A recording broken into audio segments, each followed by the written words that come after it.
She was worth 3 silver coins and a bottle of whiskey. That's what her uncle said when he shoved her toward the stranger's wagon, her twisted leg dragging through the snow. Elsie Wren had stopped crying years ago.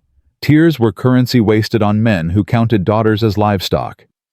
But when Jonas Hale's calloused hand reached down to help her up, something in his eyes made her heart stumble. Not pity, not disgust. Something she'd forgotten existed, recognition of her humanity. Before we begin, please subscribe and follow this story to the very end. Comment with your city, so I can see how far Elsie's journey has traveled. Now, let's step into the snow. The wagon lurched and Elsie's shoulders slammed into wood. She bit her tongue, tasted copper. 3 coins. Uncle Curtis's voice cut through wind. 3 goddamn coins for a lame girl. Should have charged you for the coat she's wearing. The stranger Jonas didn't turn around. His hands stayed steady on the reins. Highway robbery, Curtis continued. That's what this is. I'm her blood. Raised her after her mama died. Fed her. Clothed her. And this is the thanks I get. Elsie's nails dug into her palms. Fed her. He'd fed her scraps when he remembered. When he wasn't too drunk to notice she existed. She eats like a bird anyway, Curtis called. Won't cost much. And she works hard. Don't let that leg fool you. Jonas made a sound low in his throat. Not quite agreement. Not quite dismissal. The wagon climbed. Trees closed in. Curtis kept talking behind them, his voice fading with distance, but still carrying. You listening, Hale? I said she works hard. Stubborn, but she works. I heard you. Just making sure you know what you paid for.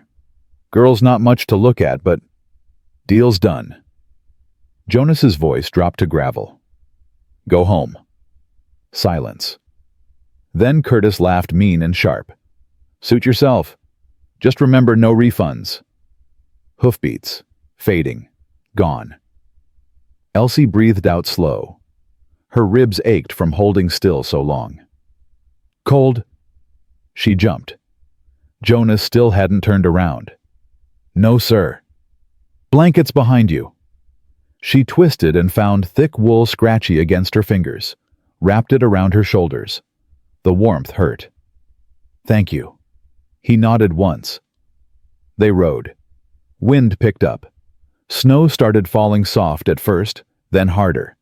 Elsie's leg throbbed where it always throbbed, the place Curtis's boot had connected 3 years ago when she'd dropped his bottle.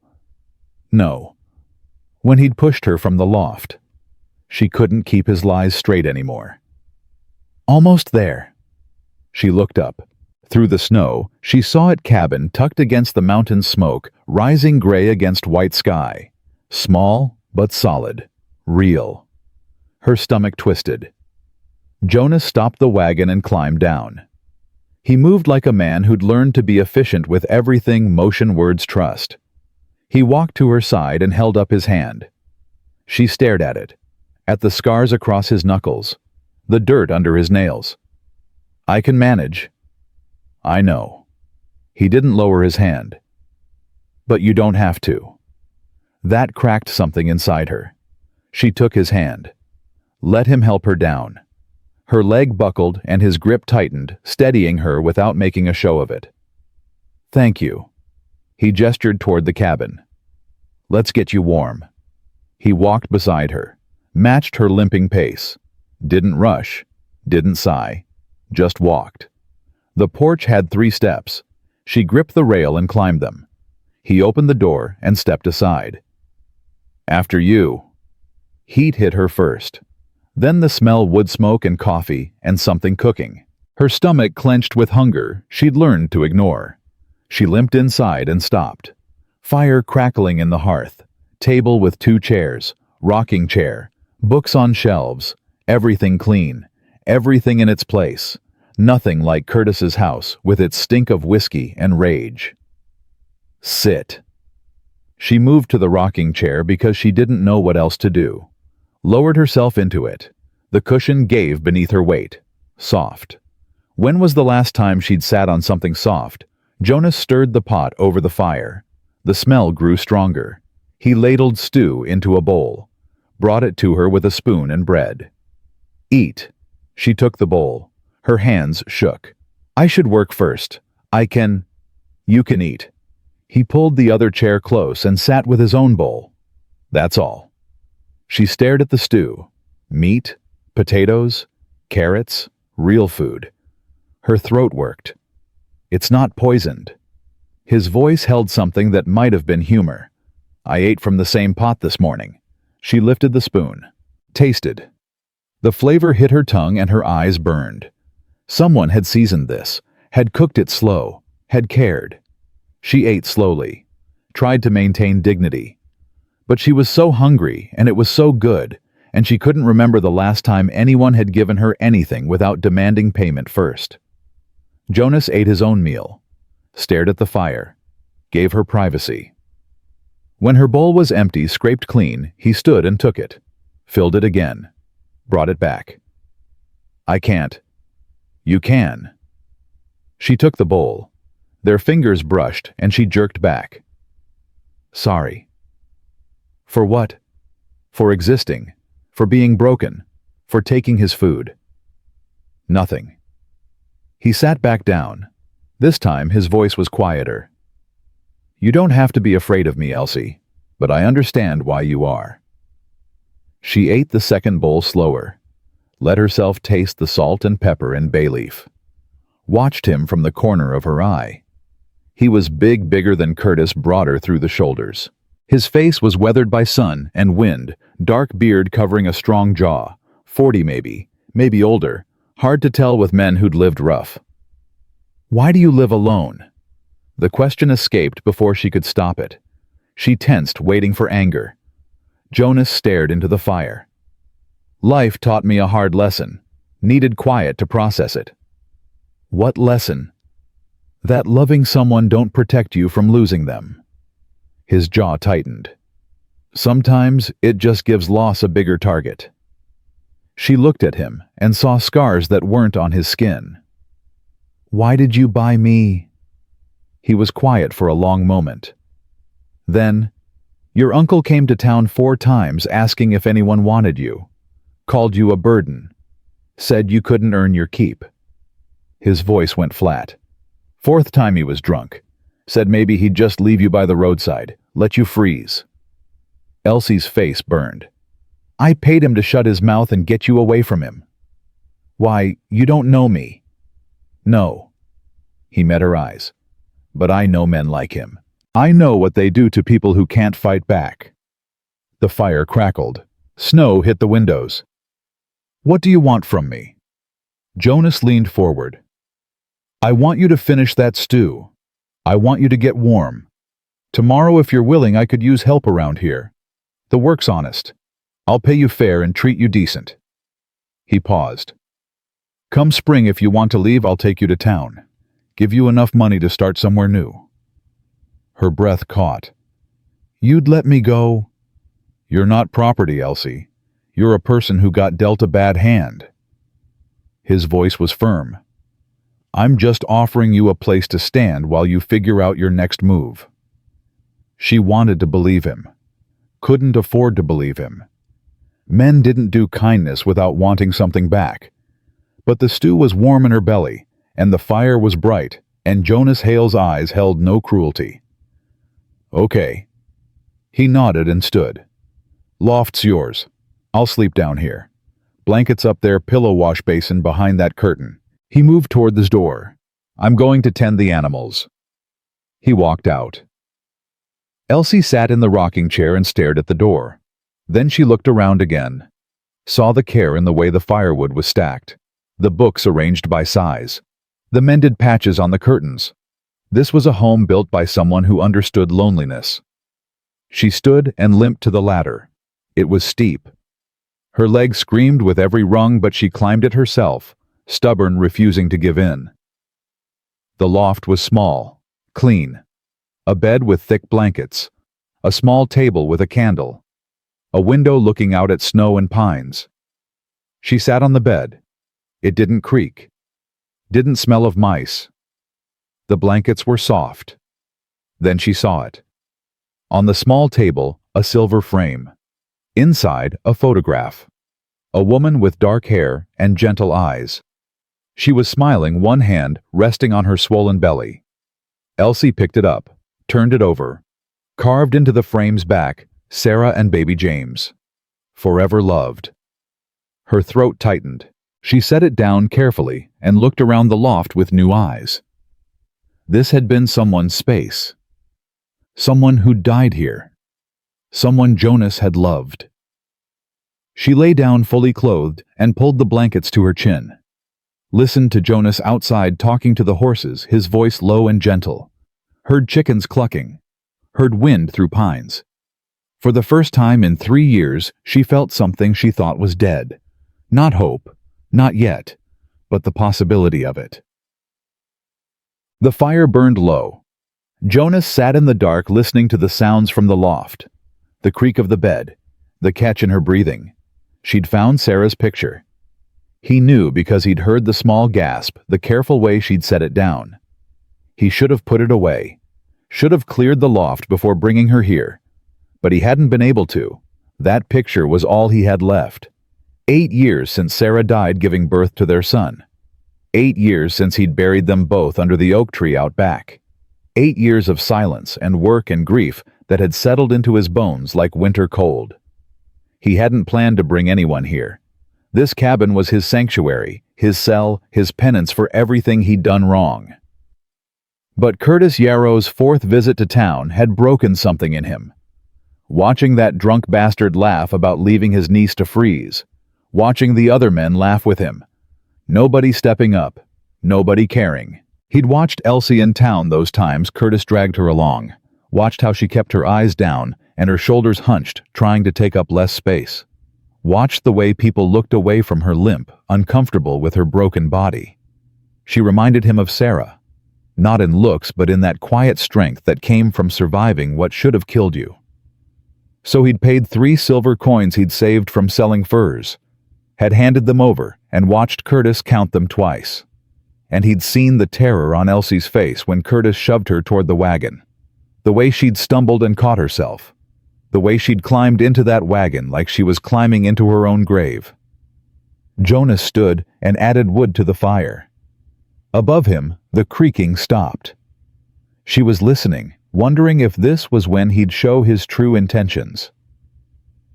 "Don't let other folks' words settle into your bones," he said quietly. "They don't know your worth. Never did." Silence. Jonas lay down on the floor in front of the fire wrapped in his blanket. The ground was hard, but he'd slept on worse. Had slept in snow and mud and blood back in the war that taught him what men were capable of when they stopped seeing each other as human. He'd come to this mountain to forget, to bury that version of himself. But maybe this was how you earned forgiveness. Not by hiding, but by stepping forward when everyone else stepped back. By paying 3 silver coins for a girl nobody wanted and asking for nothing but the chance to prove that kindness wasn't extinct.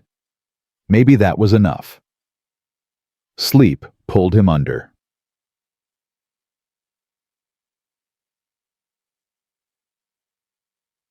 Elsie lay awake, waited for footsteps on the ladder, waited for the creak of boards, but the only sound was fire crackling and wind outside and Jonas's breathing from below.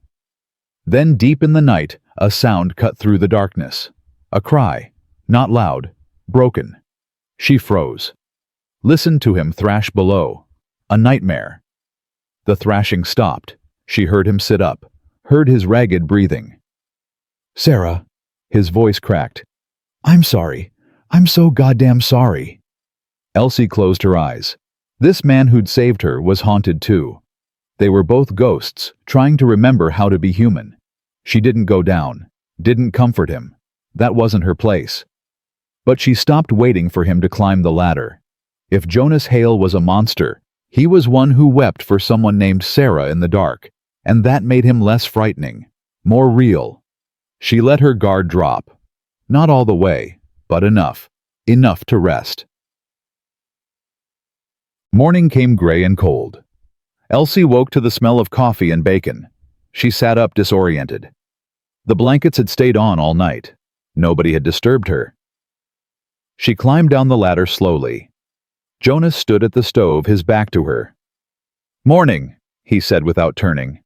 "Coffee's ready. Breakfast in a minute." "I can help." "You can sit." She sat at the table. He brought her coffee in a chipped mug. Their fingers didn't touch this time. She wrapped her hands around the warmth. He served bacon and eggs and bread, set a plate in front of her, sat down with his own. They ate in silence. Not uncomfortable, just quiet.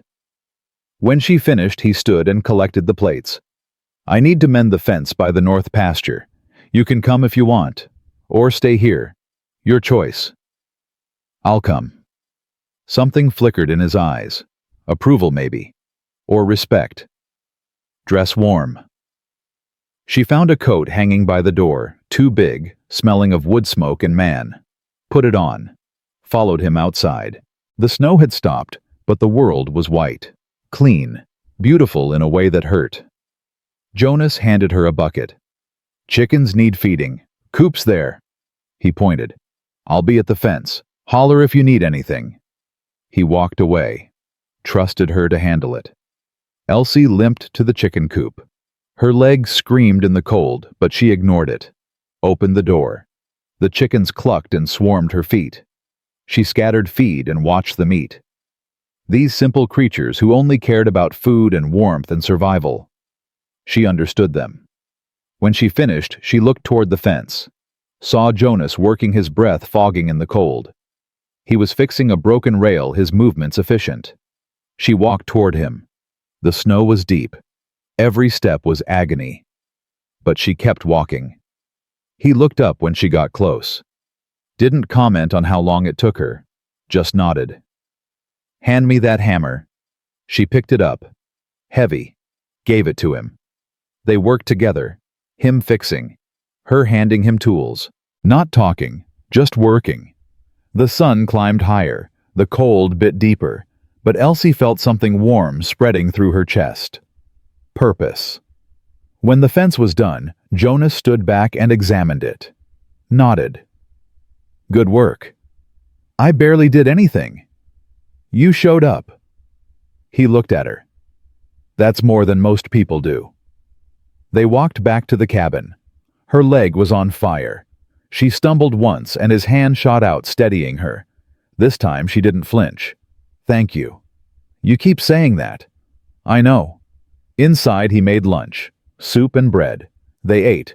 Cleaned up together. He washed, she dried. The afternoon stretched out. Jonas sat by the fire with a book. Elsie sat in the rocking chair and watched snow fall outside the window. "You can read if you want," he said. "Books are there." She looked at the shelf. So many books. "I'm not very good at it." "Neither was I once." He didn't look up from his page. "Practice helps." She stood and limped to the shelf, ran her fingers along the spines, pulled one out. Little Women. She settled back in the rocking chair and opened it. The words swam at first, then slowly they formed meaning. They sat like that for hours, reading, the fire crackling, snow falling. Two people who'd been alone for so long, learning how to exist in the same space. It wasn't perfect, it wasn't paradise, but it was peace. And for Elsie Wren, who'd never known peace, it was everything. That night, Jonas made stew again. They ate, talked a little about nothing important. The weather, the chickens, how the fence should hold through winter. After dinner, he brought out a bottle. Whiskey, not the good kind, but it warms you up. He poured 2 small glasses. "You don't have to." She took the glass, sipped. It burned going down. Made her eyes water. Jonas smiled. Actually smiled. "First time." "Curtis drank. I didn't." "Smart." He sipped his own. "Man like that gives drinking a bad name." They sat by the fire. The whiskey loosened something in her chest. "Why did you really bring me here?" The words came out before she could stop them. The truth. Jonas was quiet for a long time. Then, "I told you, I know men like Curtis." "That's not all of it." He stared into his glass. No, it's not. He took a breath. My wife died 8 years ago. Her and our son. Childbirth. I was useless. Couldn't save either of them. His voice went rough. I came up here to disappear. Figured I deserved to be alone. What changed? You did. He looked at her. I saw Curtis treat you like garbage, and I realized something. Being alone because you're grieving is one thing. Standing by while someone suffers because you're too wrapped up in your own pain, that's different. That's cowardice. Elsie's throat tightened. So I bought you. He smiled bitter. Not my finest moment. But I couldn't stand by and watch him destroy you. Not when I had the means to stop it. You're not a coward. Maybe not anymore. He drained his glass. But I was for a long time. They sat in silence. The fire burned down. Jonas added more wood. I was 17 when Curtis pushed me from the loft, Elsie said quietly. Told everyone I fell. Told me if I said different he'd finish the job. Jonas's jaw tightened. My leg never healed right. Doctor said it needed to be set properly, but Curtis said doctors cost money. So I learned to live with it. She looked at her hands. After that he started saying I was useless. Couldn't work. Couldn't marry, couldn't do anything but eat his food and take up space. He's a liar. Maybe. She met Jonas's eyes. But some days I believed him. And now, she looked around the cabin, at the clean floors and stocked shelves and books on the wall. Now I think maybe I was just waiting for someone to show me different. Jonas held her gaze. Something passed between them. Not love. Not yet, but understanding. You're not broken, Elsie, he said quietly. You're just bent. There's a difference. Her eyes burned. She blinked hard. What's the difference? Broken things can't be fixed. Bent things just need the right hands. The fire crackled. Outside, wind howled through the pines. Inside, 2 damaged people sat together and felt the first thaw of ice that had formed around their hearts. Elsie stood. I should sleep. Yeah.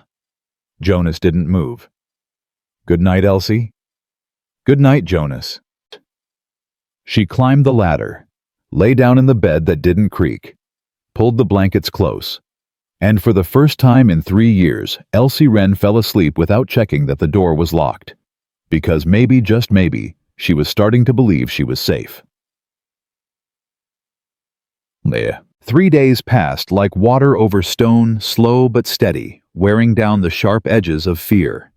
Elsie woke before dawn each morning to the sound of Jonas, already moving below, stoking the fire, grinding coffee beans.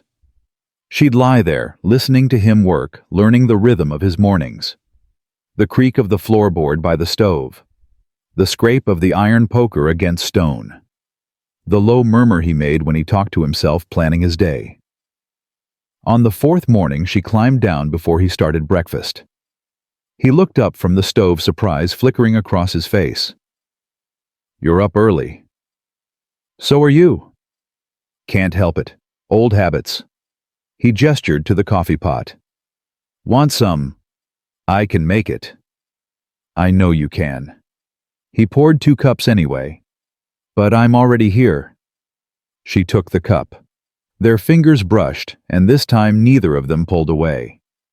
They drank in silence.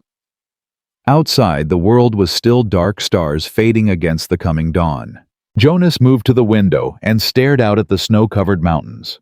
Storm's coming, he said. Big one. We'll need to bring in extra firewood today. Check the animals. Make sure the shutters are secure. I'll help. He glanced at her. It's hard work. I know. Something shifted in his expression. Respect, maybe. Or recognition that she wasn't going to sit idle while he worked himself to exhaustion. All right, then. He set down his cup. Eat something first. Going to be a long day. They ate quickly eggs and bacon, and yesterday's bread. Elsie ate more now. Still careful, still conscious of taking too much, but her stomach didn't clench with guilt every time she swallowed. Jonas noticed. He always noticed. But he didn't comment. Just made sure there was always enough. Outside, the air bit cold. Jonas handed her gloves too big but warm. She pulled them on and followed him to the woodpile. He showed her how to stack the logs properly, how to pack them tight so they'd fit more under the porch overhang. Her hands were clumsy at first. She dropped a log, and it rolled into the snow. Damn it. It's fine. Jonas picked it up. Try again. She tried again, and again. Her hands ached. Her leg throbbed, but she kept working. Jonas worked beside her, his movements efficient and sure. He didn't offer to do her share, didn't treat her like she was fragile. He just worked, and that made her work harder. They carried wood for 2 hours. Back and forth, arms loaded, breath fogging in the cold. By the time they finished, Elsie's whole body screamed. But the wood was stacked high and dry enough to last through whatever storm was coming. Jonas surveyed their work and nodded. Good. Now the chickens. In the coop, the hens clucked nervously. They felt the storm coming too. Elsie scattered extra feed while Jonas checked the walls for drafts, stuffing straw into cracks. They'll be fine here, he said.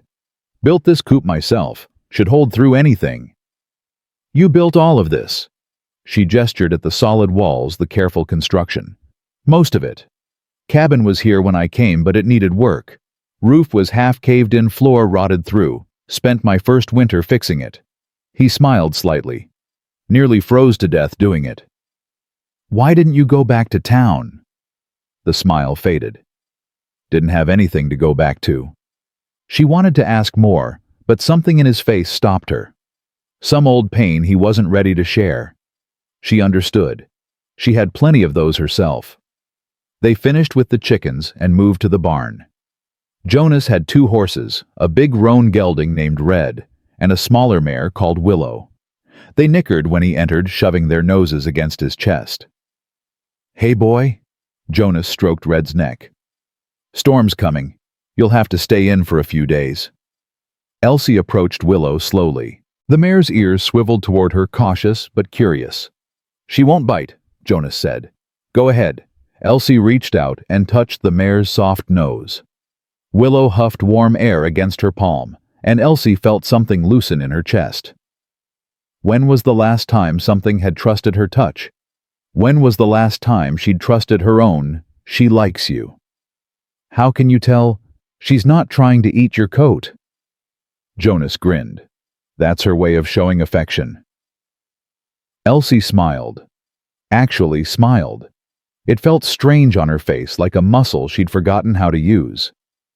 They mucked out the stalls and laid fresh hay, filled the water troughs, made sure everything was secure. By the time they finished, the wind had picked up. The sky had turned the color of old bruises. Inside, Jonas said. Now. They ran for the cabin. The first snowflakes hit like thrown stones, hard and fast. Jonas slammed the door behind them and shot the bolt home. Just in time. He moved to the windows, closing the shutters, securing them with heavy bars.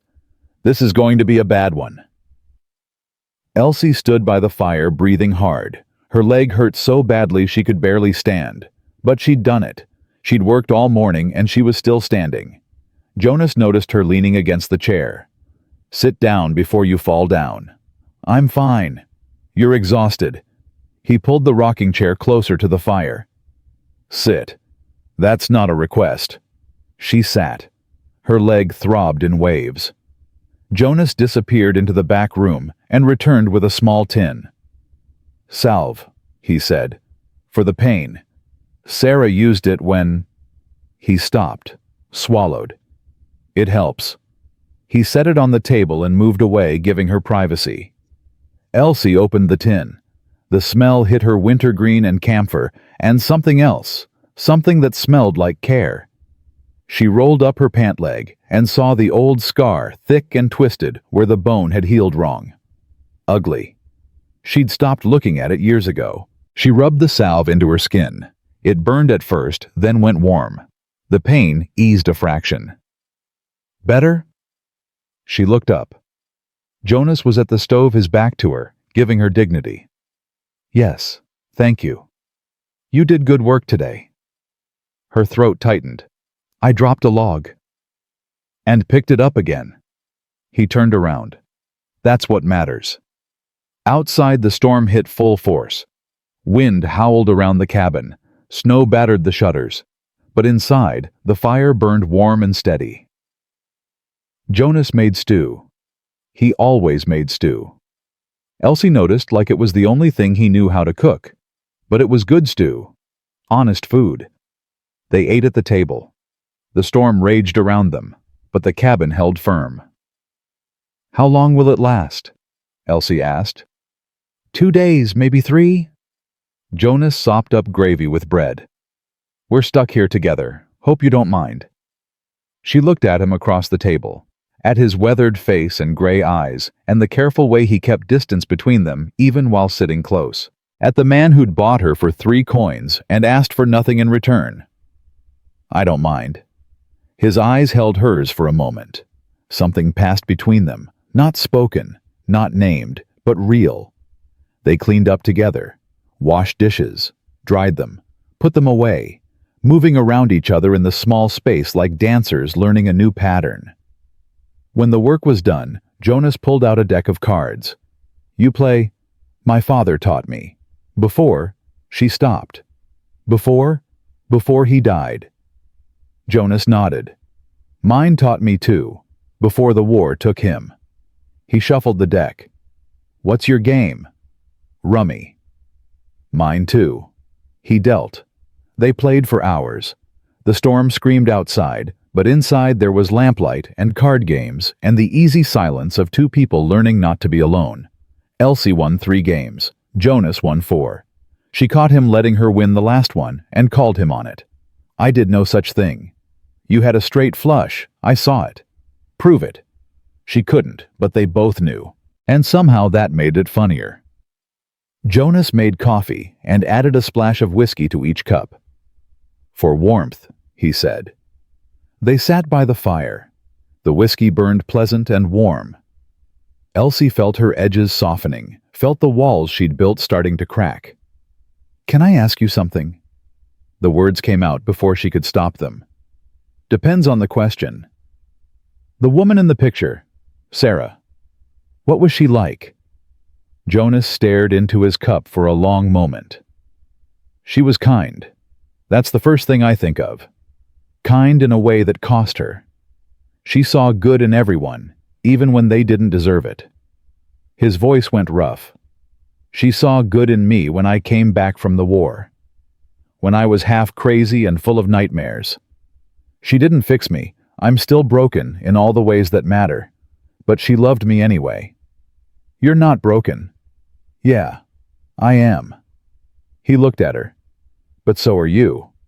So's everyone who's lived long enough to get hurt. Question is whether you let it turn you cruel. Did it turn you cruel? Some days I think it did. He drained his cup. Other days I think maybe I'm just tired. Of what? Of being alone. Of waking up and remembering she's gone. Of watching the world move forward while I'm stuck in 8 years ago. He set down his cup. Your turn. What? You asked about Sarah. Now I'm asking about you. His eyes found hers. What happened, the real story? Elsie's chest tightened. I told you. Curtis pushed me. I know that part. I'm asking about before. About who you were before he broke you. No one had ever asked her that. No one had ever cared about who she'd been, only what she'd become. I was happy once, she said quietly. My parents were good people. My father was a carpenter. My mother made the best pies in 3 counties. We weren't rich, but we were... Her voice cracked. We were enough. What changed? Fever came through when I was 14. Took my mother first, then my father a week later. I had nowhere to go. Curtis was my father's brother. He took me in. She laughed bitter. Took me in and spent the next 3 years reminding me I owed him everything. You didn't owe him anything. He said I ate his food, slept under his roof. That's what family does. Jonas's voice went hard. That's what decent people do. You don't keep a ledger on someone's life. He did. Then he's not decent people. Elsie looked at her hands, at the calluses forming from 4 days of work, at the scars on her knuckles from years of scrubbing floors. He used to tell me no one would ever want me, that I was damaged goods, that I should be grateful he kept me at all. He's a liar and a coward. Jonas leaned forward. You hear me? Everything he said was a lie meant to keep you small, so you wouldn't realize you were better than him. How do you know? Because I've met 100 Curtis Yarrows. They're all the same. They find someone weaker, and they grind them down because it's the only way they can feel big. His jaw tightened. My father was one. Used his fists instead of words, but the goal was the same. Make you believe you're worthless, so you'll never leave. But you left. Yeah, I left. He stared into the fire. Ran off to war at 16 thinking I'd become a hero. Came back 4 years later having learned the only thing war teaches, that we're all capable of terrible things when we're scared enough. Is that why you came here? Part of it. He was quiet for a moment. After Sarah died, I couldn't stay in town. Everywhere I looked, I saw her. Saw the life we should have had. The son who should have lived. I came up here to hide from it. Did it work? No. He smiled, sad and tired. But at least up here, I'm not pretending to be okay. The fire crackled. The storm howled. 2 broken people sat together in the warmth and felt the weight of their stories settle between them like snow. I'm scared, Elsie whispered. Of what? That you'll realize Curtis was right. That I'm not worth the trouble. Jonas looked at her for a long moment. Then he reached across the space between them and took her hand. His palm was warm and rough and steady. Listen to me, he said. Whatever Curtis told you, whatever lies he planted in your head, they're poison. You're not damaged. You're not worthless. You're not too much trouble. His grip tightened. You're a woman who survived something that should have killed her. That makes you the strongest person I've met. Tears burned behind Elsie's eyes. She blinked them back. You don't know me. Maybe not. But I know courage when I see it. Takes courage to keep getting up every morning when the world's told you to stay down. Takes courage to trust a stranger who bought you for 3 coins. He smiled slightly. Takes courage to beat me at rummy. She laughed, actually laughed. It came out choked and broken, but it was real. Jonas squeezed her hand once and let go. The absence of his touch felt cold. Get some sleep, he said. Storm's going to rage all night. She stood and moved to the ladder, climbed slowly. At the top, she looked back down.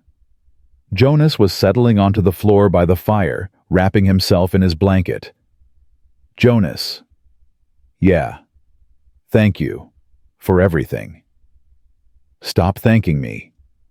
I can't. He looked up at her.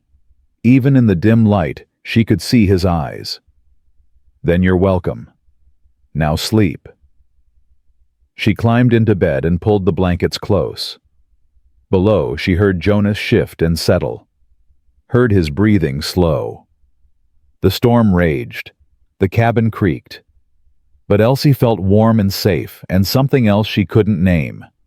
Like maybe she was beginning to believe she deserved to be here. She closed her eyes and let herself drift. No nightmares came. Just the sound of wind and fire and Jonas breathing below, steady as a heartbeat. Morning came gray and violent.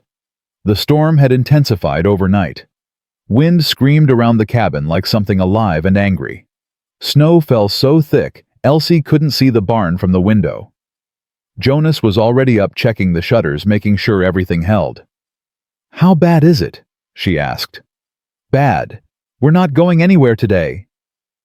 They ate breakfast oatmeal with honey coffee, strong and bitter. The cabin felt smaller somehow, more intimate. The storm had locked them in together, and there was nowhere to hide. After breakfast, Jonas pulled out his tools and began sharpening his knives. Elsie watched his hands work steady, methodical, efficient. Everything he did was like that, purposeful. "Can you teach me?" she asked. He looked up surprised. "To sharpen knives?" "Yes." He studied her for a moment, then nodded. "Come here." She sat beside him. He handed her a small paring knife and a whetstone. "Angle's everything," he said. "Too steep, and you'll damage the blade. Too shallow, and you won't get an edge." He demonstrated his hands, sure. "See?" She tried. Her hands shook. The angle was wrong. The blade skittered across the stone. "Here." He moved behind her, his hands covering hers, guiding the motion. "Like this. Smooth. Even pressure." She could feel his breath on her neck, feel the warmth of his body behind her. Her heart kicked against her ribs. "Now you try." He let go and moved back. She tried again. This time the blade caught the stone right. A small curl of metal peeled away. "Good. Keep going." They worked in silence. The storm raged outside, but inside there was just the sound of steel on stone, steady and rhythmic, meditative. "Why are you teaching me this?" Elsie asked. "Everyone should know how to sharpen a blade. Never know when you'll need it." "That's not what I mean." Jonas was quiet for a moment. I'm teaching you because you asked, because you want to learn, because—" He stopped. "Because what? Because I want you to be able to take care of yourself. When spring comes and you leave, I want you to know you can survive." Her hands stilled. "You think I'm going to leave? I think you should have the choice." He met her eyes. "I told you, you're not a prisoner here." "I know." "Do you?" His voice was gentle. "Or are you staying because you think you have to? Because you think you owe me?" "I don't know." The honesty felt like ripping off a bandage. "I don't know what I think anymore." Jonas nodded. "That's fair. You've got time to figure it out." They went back to sharpening. But something had shifted. Some unspoken thing had been dragged into the light, and now it sat between them, waiting to be named. By afternoon, they'd sharpened every blade in the cabin. Jonas cooked lunch soup again with the last of the fresh vegetables. They ate, cleaned up, ran out of work to do. "I'm going stir-crazy," Jonas admitted.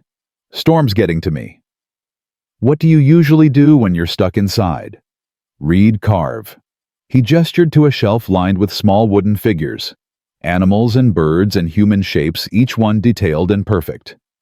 "Keeps my hands busy." Elsie picked up a carving of a horse. The detail was incredible, every muscle, every strand of mane. "These are beautiful." "There's something to do." But she heard the pride underneath. "Will you teach me?" He raised an eyebrow. "You want to learn to carve?" "Why not? You're teaching me everything else." Something flickered across his face. Pleasure, maybe, or surprise that she wanted to stay to learn to be here. "All right." He pulled out wood and tools. "But fair warning, you're going to cut yourself. Everyone does it first." "I've been cut before." "I know." His voice went soft. "But not in my cabin. Not on my watch." He showed her how to hold the knife, how to cut with the grain, how to let the wood tell her where it wanted to go. She started with simple shapes, a rough sphere, a cylinder. Her cuts were clumsy. She did cut herself just a small nick on her thumb. Jonas cleaned it without comment and wrapped it in clean cloth. "Keep going," he said. She kept going. Hours passed. The storm howled. Inside they carved. Jonas worked on a detailed raven. Elsie slowly shaped what might eventually become a chicken. "It looks like a potato," she said, frustrated. "It looks like your first carving." Jonas held up his raven. "This is my 100th. Maybe my 1000th. Give yourself time." "I don't have time. Spring's coming and—" She stopped. "And what?" "And I'll have to decide what to do." Jonas set down his carving. "Elsie, look at me." She looked. You don't have to decide anything right now. You don't have to know what comes next. All you have to do is be here in this moment carving a potato that might become a chicken. His voice was steady. The future will come whether you worry about it or not. But right now, you're safe. You're warm. You're learning something new. That's enough. Her throat tightened. Is it really? Yeah. He smiled. It really is. They carved until dinner. Jonas made stew. Of course he made stew. Elsie was starting to suspect it was the only thing in his repertoire. But she didn't mind. It was good stew. Familiar now. After dinner, Jonas pulled out the whiskey again, poured 2 glasses. To surviving another day in the storm, he said. They clinked glasses, drank. The whiskey burned less now. Or maybe she was just getting used to it. Tell me about the war, she said. Jonas's face closed. No. Why not? Because there's nothing good in those stories. I don't need good. I need real. He stared at her for a long moment. Then he drank again. Deeper this time. I was 16 when I joined, he said finally. Thought I'd be a hero. Thought I'd save the world. He laughed bitter. Learned real quick that war doesn't have heroes, just survivors and corpses. What did you do? What I was told. Marched where they said march, shot who they said shoot. Watched boys I grew up with die in mud and blood and shit. His voice went flat. Watched them scream for their mothers. Watched them beg for death. Watched them get neither. Elsie didn't speak, just listened. I killed men, Jonas continued. Don't know how many. Stopped counting after the first dozen. Some of them needed killing enemy soldiers, men trying to kill me. Some of them didn't. Civilians caught in crossfire. Kids who were in the wrong place. His hands tightened around his glass. I see their faces sometimes. When I sleep. When I close my eyes too long. Is that why you cry out at night? He looked at her, surprised she'd heard. Yeah, that's why. Who's Sarah? My wife. She died. I know she died. I'm asking who she was to you, besides your wife. Jonas was quiet for a long time. She was the reason I came home from the war. The reason I didn't eat my gun when the nightmares got too bad. The reason I remembered I was human. His voice cracked. And then she died, and I forgot again. Elsie reached across the table and took his hand. He looked down at their joined hands like he'd forgotten what touch felt like. You're still human, Jonas. You're one of the most human people I've ever met. How do you figure? Because you saved me. Not because you wanted something. Not because you thought you'd get paid back. You saved me because it was the right thing to do. She squeezed his hand. That's human. That's good. Jonas's eyes shone wet in the firelight. I don't feel good most days. Neither do I. But maybe we can remind each other. He held her gaze. Something passed between them. Recognition, understanding the beginning of something neither of them was ready to name. The storm raged on. But inside the cabin, something else was building. Something warm and fragile and real. 2 broken people learning that maybe broken pieces could fit together. That maybe healing didn't mean becoming whole again. Maybe it just meant learning to live with the cracks. Jonas squeezed her hand once and let go. You should sleep. So should you. I will, eventually. Elsie climbed the ladder, lay in bed, listened to Jonas move below, banking the fire settling onto his makeshift bed on the floor. Jonas. Yeah. I'm glad I'm here. Even if I'm scared. Even if I don't know what comes next. I'm glad. Silence. Then. So am I, Elsie. So am I.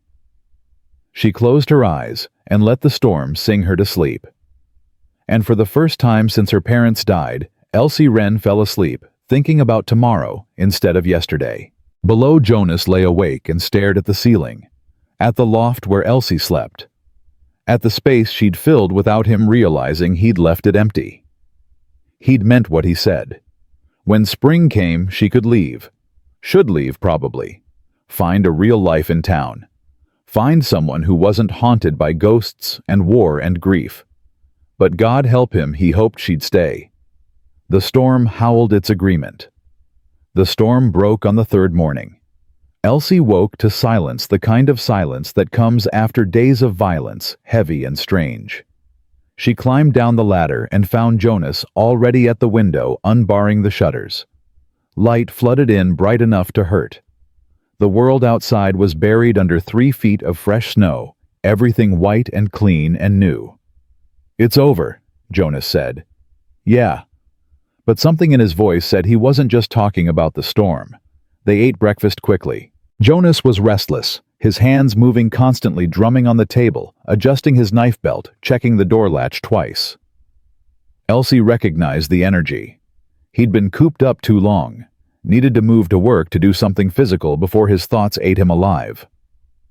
"I need to check the fence line," he said. "North pasture. Storm might have brought down trees." "I'll come." "No." He said it too fast. "It's rough terrain, deep snow. Your leg—" "My leg is fine." "Elsie." "I'm coming." She stood and grabbed her coat. "You can argue if you want, but I'm still coming." Jonas stared at her for a moment. Then something shifted in his face, acceptance maybe, or respect. "Stubborn. You say that like it's a bad thing." "It's not." He pulled on his own coat. "Just means we're a matched set." They stepped outside into the aftermath. The cold bit deep, but the sun was bright and the air was still. Beautiful in a way that made Elsie's chest ache. She'd forgotten the world could be beautiful. Jonas handed her snowshoes, crude things made of bent wood and leather. "You ever use these?" "No." "It's like walking on dinner plates. You'll get used to it." She strapped them on and took a step. Nearly fell. Jonas caught her elbow. "Easy. Small steps. Don't fight the snow."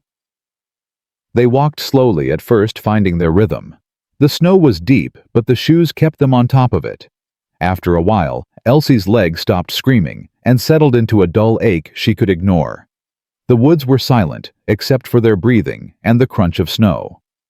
Everything looked different. Familiar landmarks buried the trail invisible. But Jonas moved with confidence, reading the land like a book he'd memorized. They walked for an hour before Jonas stopped. Ahead, a massive pine had come down its trunk, split by wind branches tangled with the fence line. "Damn!" Jonas pulled off his gloves and ran his hand along the broken fence. "This'll take all day to fix." "Then we better start." He looked at her. "Elsie, you don't have to." "I know I don't have to. I want to." She met his eyes. "Let me help." Jonas nodded slowly. "All right. But if your leg gets bad, you tell me." "I will." He pulled an axe from his pack and started cutting away the smaller branches. Elsie gathered them, stacking them to the side. They worked in rhythm, not talking, just moving. The sun climbed higher. The work warmed them despite the cold. Jonas was cutting through a thick branch when the axe slipped.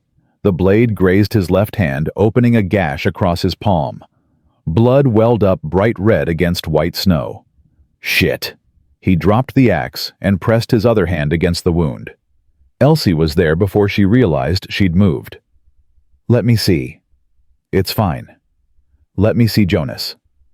He held out his hand. The cut was deep, bleeding freely. Not life-threatening, but bad enough. "We need to get back," she said. "I can finish." "No, you can't. Not with one hand." Her voice was firm. "We're going back. Now." Jonas looked like he wanted to argue. Then he saw something in her face and nodded. "All right."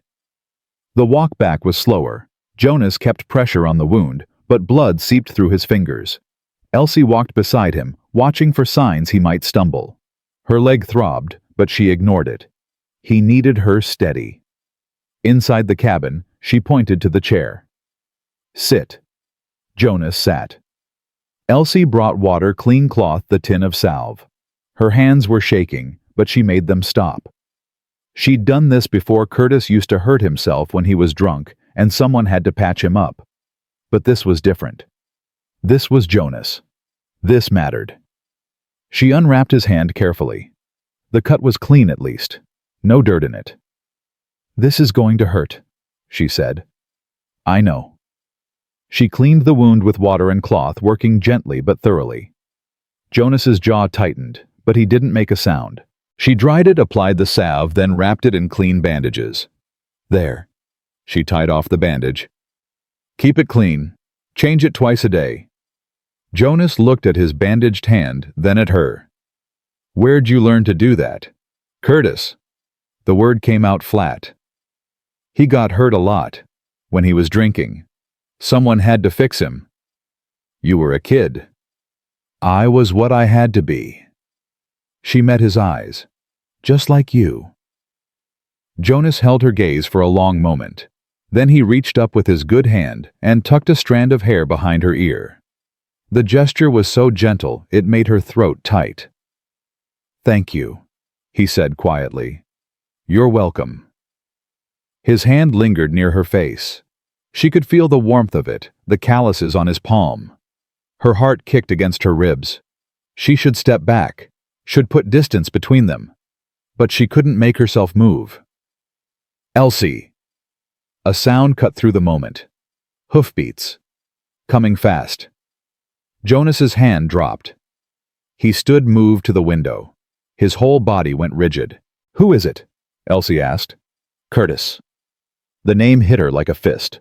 She felt her lungs seize, felt panic flood her system. He'd come back. She'd known he would eventually.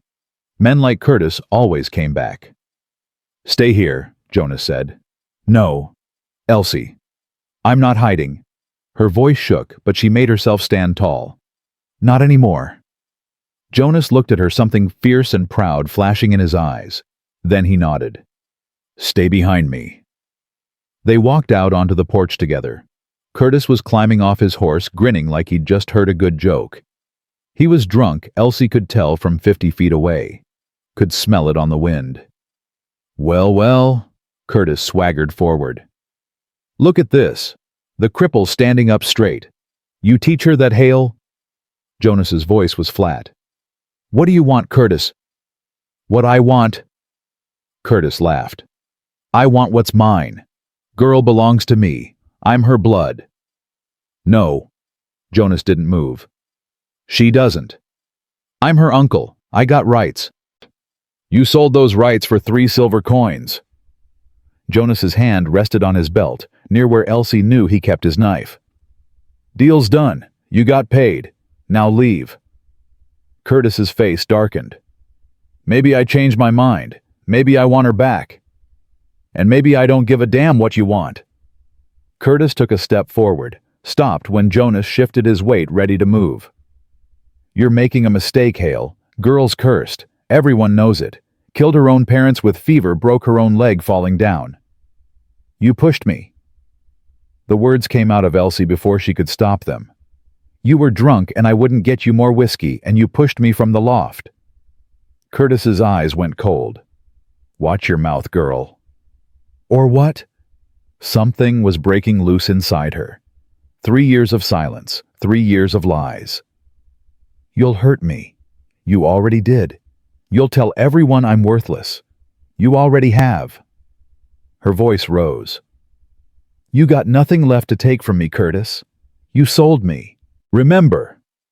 Curtis lunged forward. Jonas stepped between them so fast Elsie barely saw him move. One hand, the uninjured one, shot out and caught Curtis by the throat. "Touch her," Jonas said quietly, "and I'll break every bone in your body." Curtis clawed at Jonas's hand. His face turned red. Jonas held him there for 3 heartbeats, then shoved him backward into the snow. "Get out," Jonas said. "Don't come back." Curtis scrambled to his feet, coughing. "You think you're some kind of hero? You're just a crazy mountain man living with a cripple." He spat in the snow. "You two deserve each other." "Yeah." Jonas's voice was calm. "We probably do." Curtis glared at them both. Then he mounted his horse and wheeled around. "This ain't over," he called back. "Yes, it is," Jonas said. But Curtis was already gone, hoofbeats fading down the mountain. They stood in the snow for a long moment. Elsie was shaking. Jonas turned to her, his face tight with concern. "You all right?" "I don't know." She wrapped her arms around herself. "I told him. I finally told him what he did." "Yeah, you did." Jonas's voice was gentle. "Took courage." "I don't feel courageous. I feel—" Her voice cracked. "I feel scared." "That's normal. You just faced down your nightmare." He hesitated, then put his good hand on her shoulder. "But you did it. You stood your ground. That matters."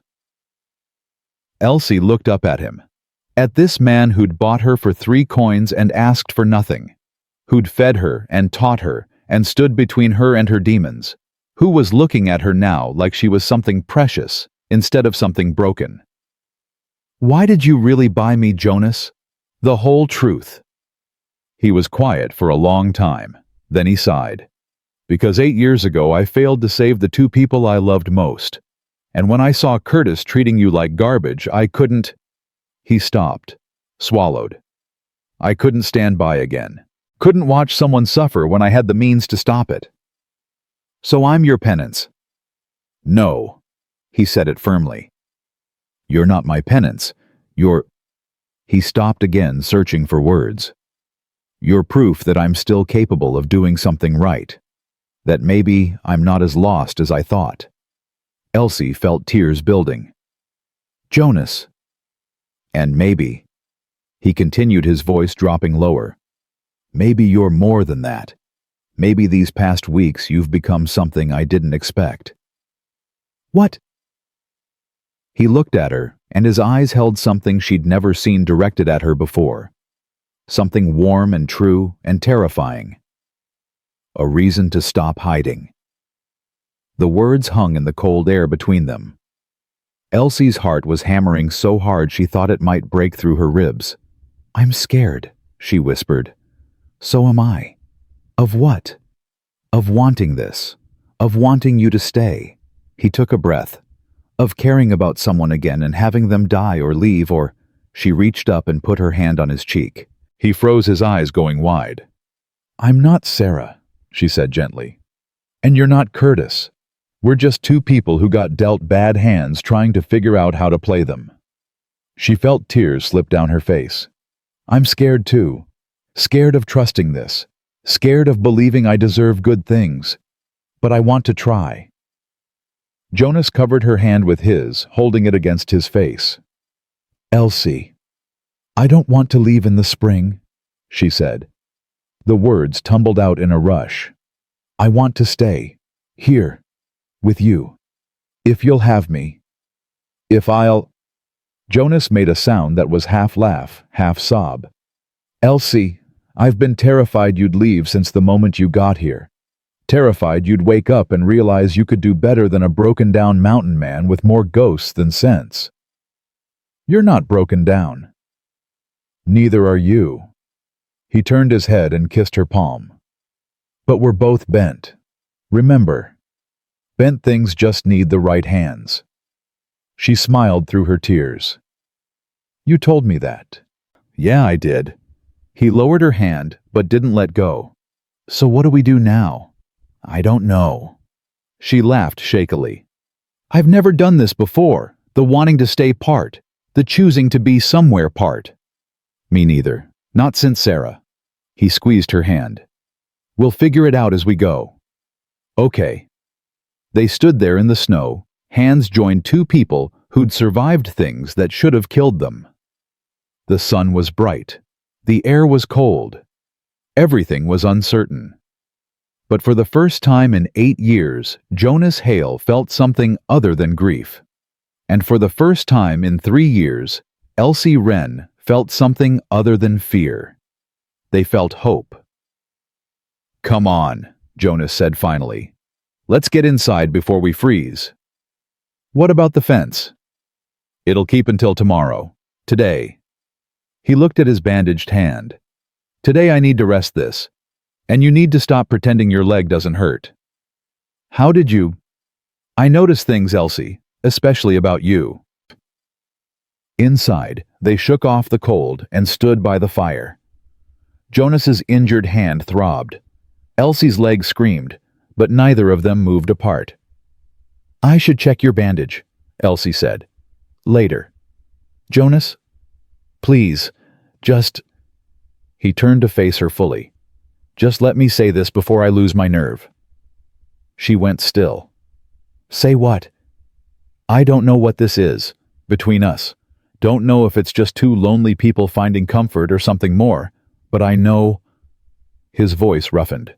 I know I haven't felt this alive in 8 years. No, I wake up now, and the first thing I think about is you. Whether you slept well, whether your leg's hurting, whether you'll smile today. He took a breath. I'm a mess, Elsie. I'm haunted and damaged, and I don't have much to offer. But what I have, this cabin, this life, this chance at something real, I want to share it with you. If you want it. If you want me. Elsie's breath caught. Jonas, you don't have to answer now. Take your time. Think about. She kissed him. It was clumsy and tentative and perfect. Her lips pressed against his soft and warm. Jonas froze for half a second, then his good arm came around her waist, pulling her close. The kiss deepened. She tasted coffee and hope and something sweet she couldn't name. When they broke apart, both breathing hard, Jonas rested his forehead against hers. Was that an answer? He asked. Yeah. She smiled. That was an answer. He laughed, the sound rusty but real. Good. That's good. They stood like that for a long moment, wrapped in each other, the fire crackling behind them. Then Elsie stepped back, suddenly shy. I should really check that bandage. Yeah. All right. She led him to the table. Unwrapped his hand carefully. The bleeding had stopped, but the wound looked angry. This needs proper stitches, she said. Can you do it? I've done it before. On Curtis when he'd cut himself gutting a deer while drunk. Her hands had shaken then. They didn't shake now. It'll hurt. Everything worth doing hurts a little. She boiled water, cleaned a needle. Thread wasn't quite right, but it would do. Jonas watched her work, his eyes never leaving her face. You're good at this, he said. I'm practical. There's a difference. No, you're good. His voice was warm. You're gentle, patient, careful. That's not just practical. That's kind. She threaded the needle and met his eyes. This is going to hurt. A lot. I know. I need you to stay still. I will. She took a breath and made the first stitch. Jonas's jaw tightened, but he didn't flinch. She worked quickly, efficiently, tying off each stitch with care. 4 stitches total. When she finished, she cleaned it again and rewrapped it. Done. Jonas flexed his hand experimentally, winced. Thank you. You keep saying that. So do you. They looked at each other and laughed. It felt good. Normal. Like maybe they were building something here that could last. Elsie made lunch while Jonas sat at the table watching her work. It felt strange. Good strange to have someone watch her like that. Not checking to see if she was stealing food or making a mess. Just watching because he wanted to look at her. They ate stew. Of course it was stew. There was always stew, and talked about small things. The chickens, the weather, whether the fence could wait another day. After lunch, Jonas pulled out his carving tools again. Want to work on your chicken? It's still a potato. Then let's make it a better potato. They carved by the fire. The afternoon stretched out warm and comfortable. Elsie's chicken slowly began to look less like a potato and more like something with wings. Jonas worked on his raven, adding tiny details to the feathers. Can I ask you something? Elsie said. Shoot. When Sarah died, how did you keep going? Jonas was quiet for a moment. I didn't. Not at first. First 6 months I just existed. Breathed because my body kept doing it automatically. Ate when I remembered. Slept when exhaustion forced me. He made a careful cut along the raven's wing. But then I realized something. Sarah wouldn't want me to die too. She'd want me to live, to find a reason to wake up every morning. So I started building. He gestured around the cabin. Fixed this place. Built the coop, the barn, carved. He held up the raven. Created things, because that's the opposite of death. Creation. Is that why you saved me, to create something? Maybe partly. He met her eyes. But mostly because you reminded me that there are still people worth saving. Still good things worth fighting for. I'm not good. Yes, you are. He said it with such certainty she almost believed him. You're kind and brave and stubborn and honest. You work hard. You don't complain. You smile when you think I'm not looking. His voice softened. You're good, Elsie. Maybe you don't see it yet, but I do. Her throat tightened. Jonas? And another thing. He set down his carving.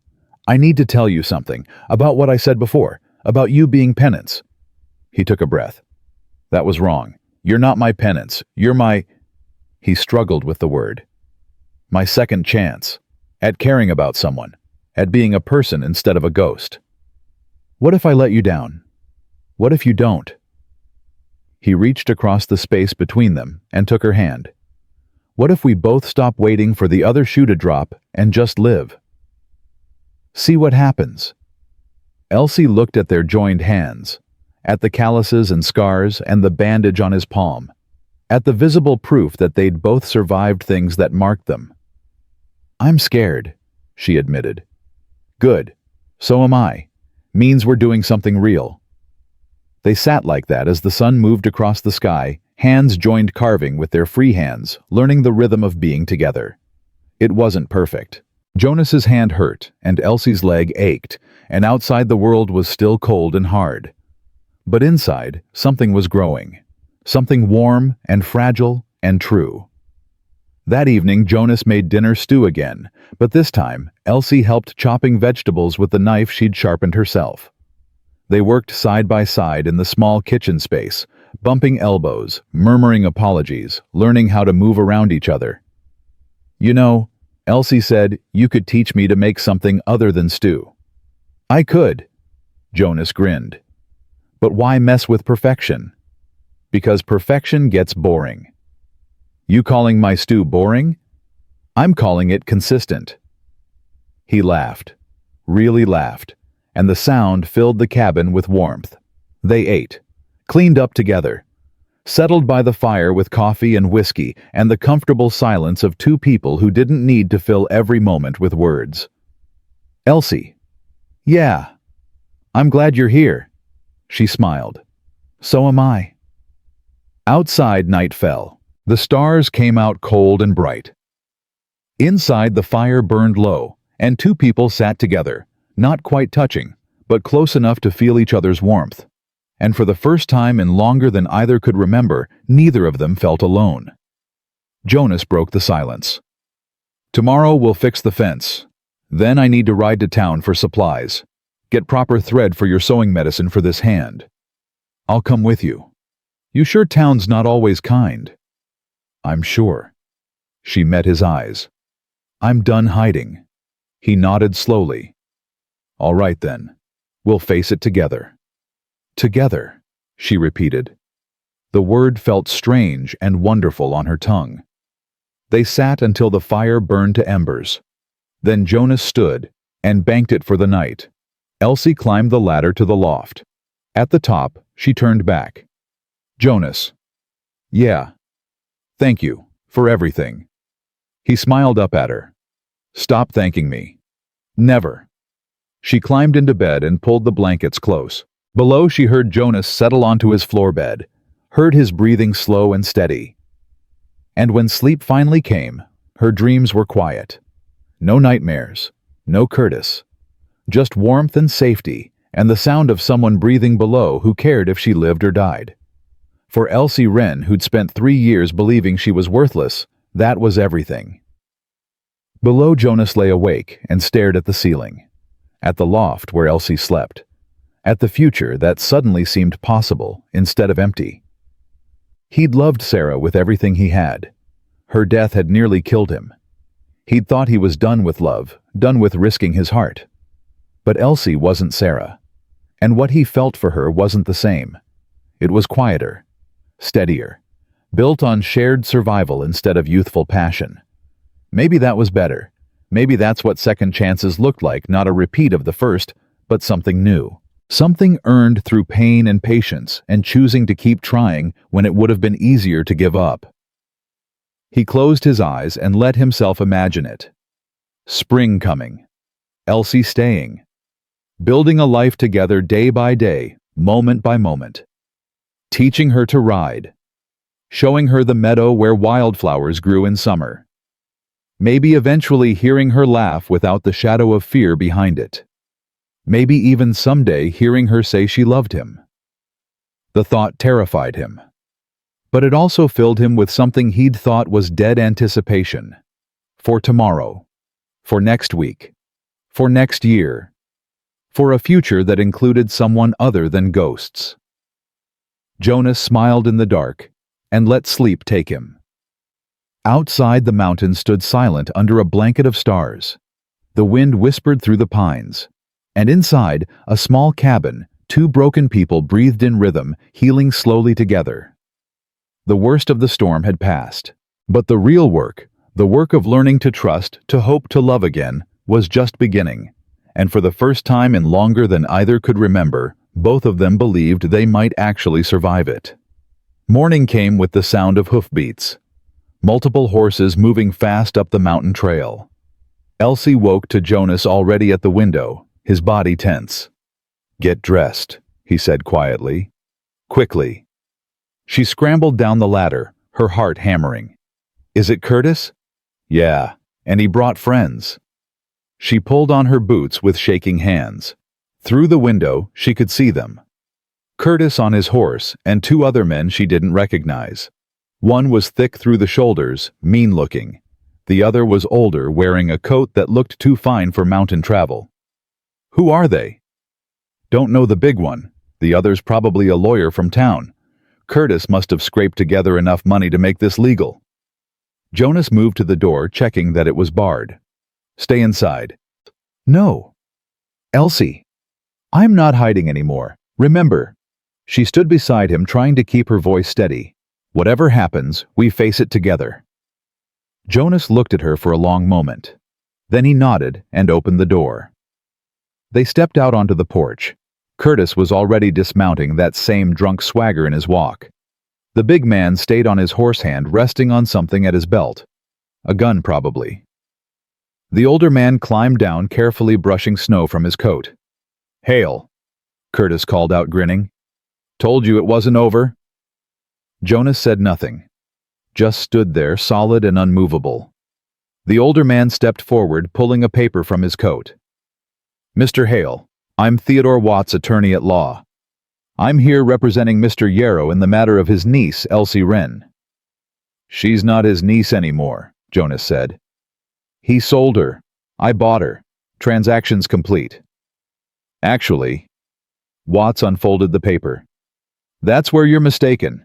According to territorial law, a family member cannot legally sell another family member into servitude. The transaction was invalid from the start." Elsie felt the ground tilt under her feet. "Invalid," which meant, "So she's mine," Curtis said, stepping forward. "Always was. Come on, girl. Get your things. We're leaving." "No." The word came out stronger than Elsie expected. "I'm not going anywhere with you." Curtis's face darkened. "You don't got a choice." "Actually, she does," Jonas said. "She's a grown woman, can choose where she lives. She's my responsibility until she's married or 21, Curtis shot back. "And she ain't neither. Law says she comes with me." Watts nodded. "I'm afraid Mr. Yarrow is correct. Miss Wren is still a minor under territorial guardianship law. She's 19, which means—" "I'm 20, Elsie interrupted. "Turned 20 last month." Curtis blinked. "The hell you did. Your birthday's in March. My birthday's in January. 17th. You never remembered because you were always too drunk. She felt something fierce rising in her chest. I'm 20 years old, which means I'm not your responsibility anymore. Watts looked at Curtis. Is this true? I don't know. Maybe. What's it matter? It matters, Jonas said quietly. Because if she's 20, she can make her own choices. And she chooses to stay here. Curtis's face went red. That's bullshit. She's lying. Girl would say anything to avoid honest work. Honest work? Elsie's voice rose.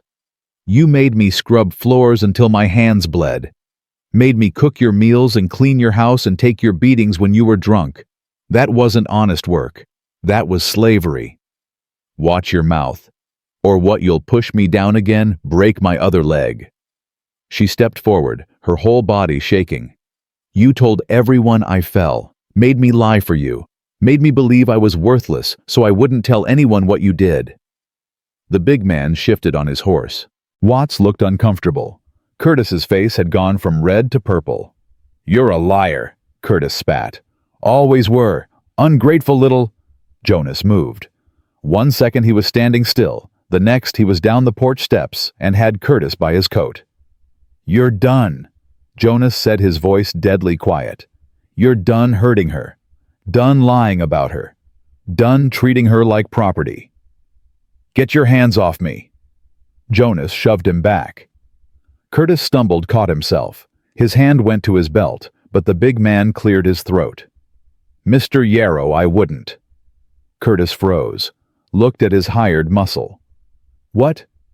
I signed on to help you retrieve your niece, legal-like. The big man's voice was surprisingly soft. Didn't sign on to watch you hit a woman or draw on an unarmed man. That's where I draw my line. I'm paying you. Not enough for that. The big man turned his horse. Good luck with your lawsuit, Mr. Yarrow. I'm out. He rode away. Curtis stared after him, mouth working. Then he rounded on Watts. Do something. You're my lawyer. Watts folded the paper carefully. Mr. Yarrow, if Miss Wren is indeed 20 years old, there's no legal standing. She's an adult. She can live where she chooses. He looked at Elsie. Can you prove your age, Miss? Elsie's mind raced. My mother kept a Bible. Family records in the front. Curtis has it. I don't have any damn Bible. Yes, you do. In the trunk under your bed, unless you sold that too. Watts looked at Curtis. Is there such a Bible? Curtis said nothing, which was answer enough. I suggest, Watts said carefully, that we retrieve this Bible and settle this matter definitively. If Miss Wren can prove her age, the case is closed. If not... He looked at Elsie. Then we'll need to discuss alternative arrangements. Fine, Jonas said. We'll go to town. Get the Bible. Settle this. I'm not going back there, Elsie said. The thought of Curtis's house, the smell of it, the memories in every corner. You don't have to. Jonas looked at Watts. You go with Curtis. Get the Bible. Bring it here. We'll wait. That's acceptable. Watts mounted his horse. Mr. Yarrow. Curtis stood there, breathing hard. This ain't over. Yeah, it is, Jonas said. Even if she was 19, even if the law said she had to go with you, she's a person, Curtis, not property, and I'd die before I let you take her. Something flickered in Curtis's eyes. Fear, maybe, or recognition that Jonas meant every word. 2 hours, Watts said. We'll return with the Bible. They rode away. Curtis looked back once, his face twisted with rage. Then they were gone, hoofbeats fading down the mountain. Jonas turned to Elsie. You all right? I don't know. Her whole body was shaking. What if the Bible's gone? What if he sold it? What if... Then we'll figure something else out. Jonas took her hands. But Elsie, even if the law says you're 19, even if they try to take you, I meant what I said. I won't let them. Jonas, you can't fight the law. Watch me." His jaw was set. "I didn't survive a war and 8 years on this mountain just to let some drunk bastard and a lawyer take away the best thing that's happened to me." Her breath caught. "Jonas, I love you." The words came out rough and certain. "Don't know when it happened. Maybe the first day, maybe yesterday, maybe every day in between. But I love you, Elsie, and I'm not letting you go." Tears spilled down her face. "You can't say that. We barely know each other. I know you work yourself to exhaustion trying to prove you're worth keeping. I know you cry at night when you think I'm asleep. I know you're brave and kind, and you make me want to be better than I am." He cupped her face in his hands. "I know enough. And I love you. I'm scared. So am I. But I'm more scared of losing you." She kissed him, hard and desperate and real. He pulled her close, his arms solid around her. They stood like that for a long moment, holding each other against whatever was coming. When they broke apart, Elsie was crying and laughing at the same time. "I love you too. I think I have since you gave me that first bowl of stew." Jonas smiled. "The stew did it. The stew, and the way you didn't count my bites, and the way you sleep on the floor so I feel safe. And," her voice broke, "and the way you look at me like I'm worth something. You are worth something. Everything." They went inside, made coffee, tried to eat, but neither of them could stomach food. The waiting was agony. Every minute stretched like an hour. "What if Curtis destroyed the Bible?" Elsie asked. "Out of spite." "Then we'll find another way. Birth records, maybe. Someone in town who remembers when you were born." "Mrs. Patterson," Elsie said suddenly. "She was my mother's friend. She came to my birthday party every year until my parents died. She'd remember." "Then that's what we'll do. If the Bible's gone, we get Mrs. Patterson." But they didn't have to. 2 hours later, hoofbeats returned. Watts rode up alone, carrying a leather satchel. He dismounted and approached the porch. "Mr. Yarrow," Watts said carefully, "has decided not to pursue this matter further." Jonas's eyes narrowed. "Where is he?" "He returned home, asked me to deliver this." Watts pulled out an old Bible leather cover cracked with age. "And to convey that he's relinquishing all claim to Miss Wren."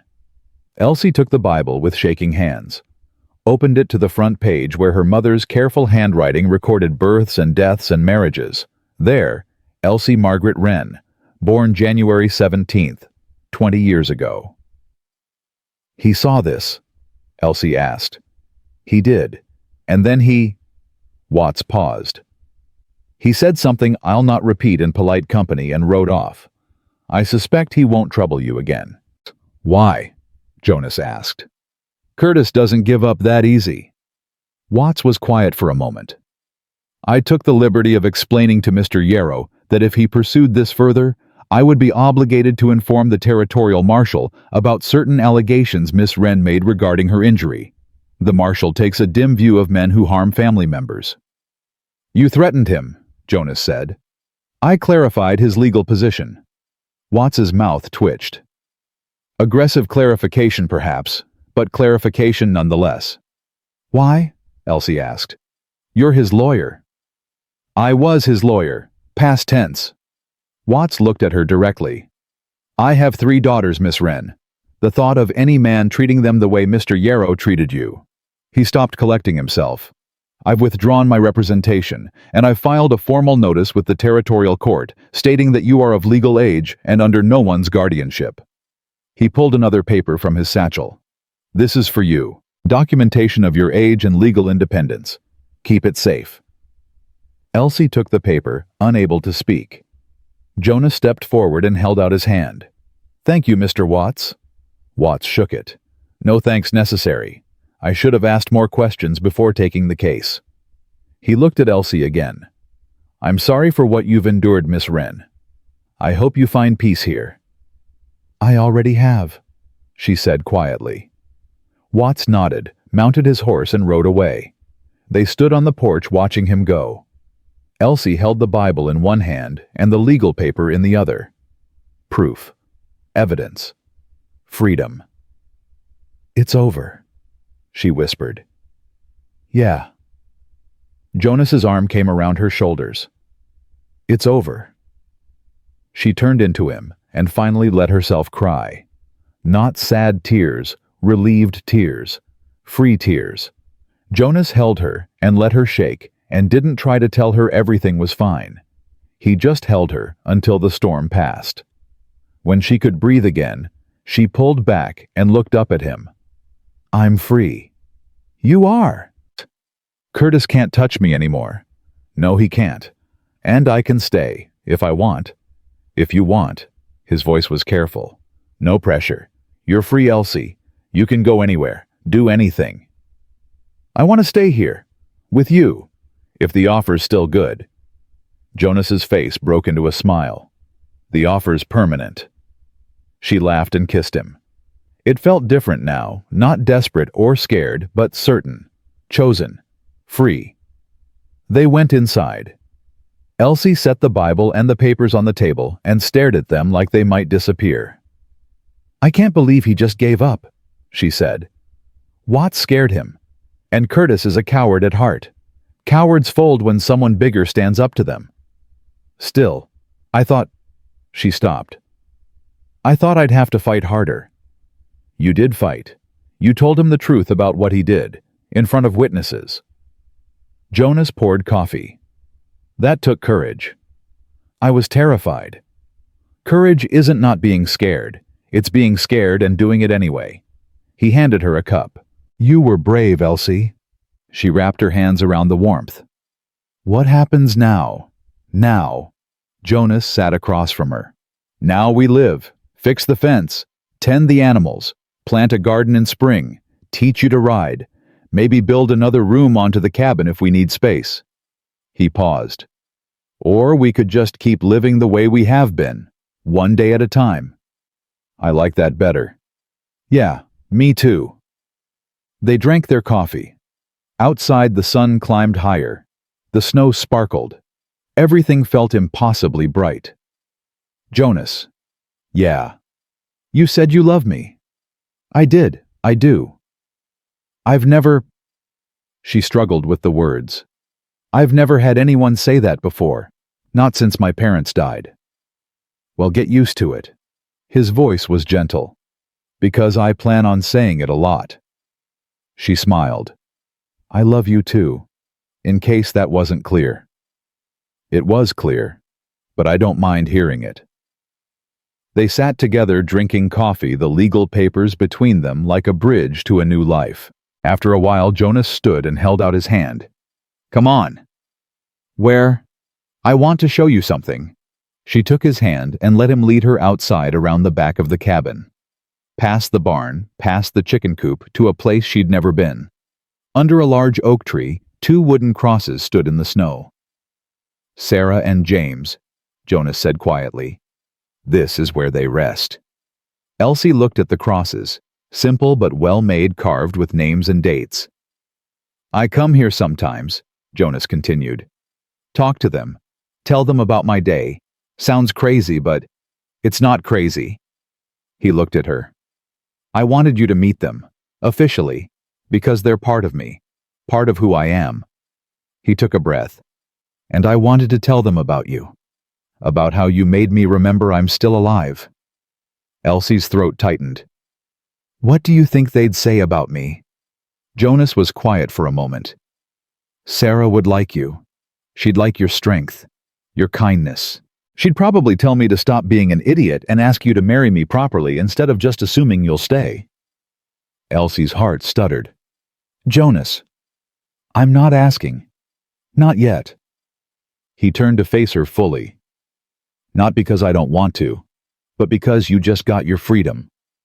You should have time to figure out what you want without me pressuring you. What if I already know what I want? Then you can tell me in a month, or 6 months, or a year. He smiled. I'm not going anywhere, and neither are you as long as you want to stay. She kissed him, soft and sweet. When she pulled back, she rested her forehead against his. A year then, she whispered. Ask me in a year. Deal. They stood under the oak tree holding each other while Sarah and James rested in the ground below. The past and the future meeting in this one perfect moment.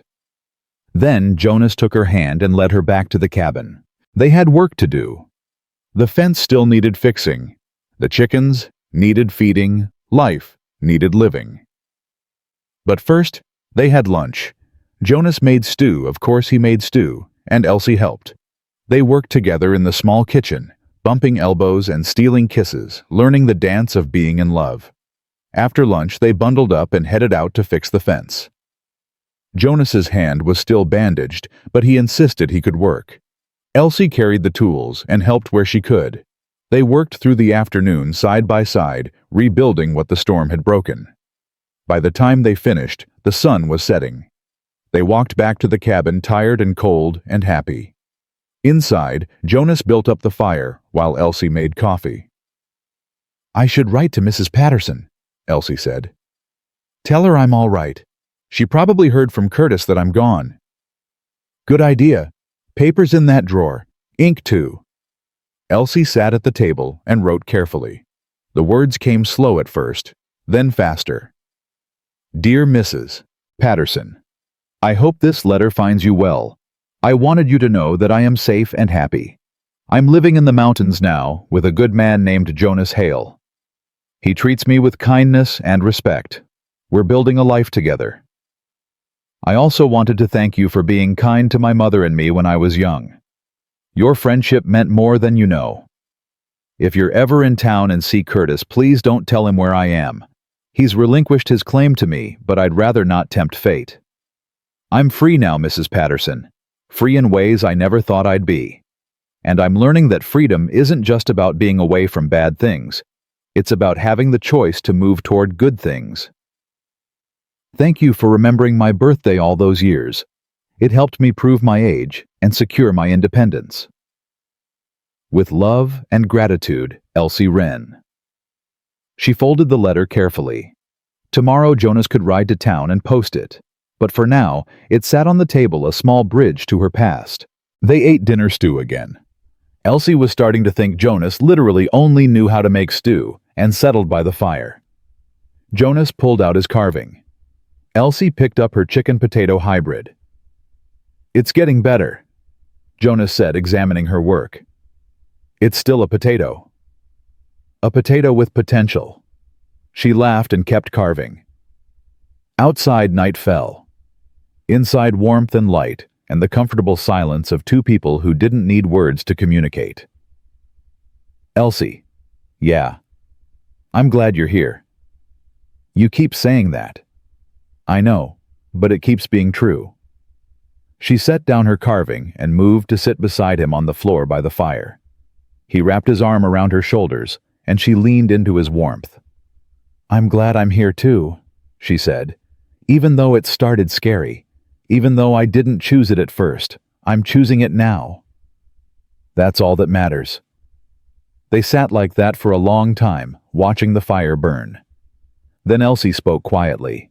"Jonas, when you ask me to marry you in a year, I'm going to say yes." He was quiet for a moment. Then, "Good to know. Just wanted to give you fair warning." "Appreciated." She smiled against his shoulder. "We're doing this backwards, aren't we? Falling in love after we're already living together." "Maybe, but I like our way better." "Yeah, me too." The fire crackled. The wind sang through the pines. And two people who'd been broken by life sat together and felt themselves beginning to heal. Not fixed, not whole, but healing. And that was enough. More than enough. It was everything. Winter loosened its grip slowly, like a fist unclenching one finger at a time.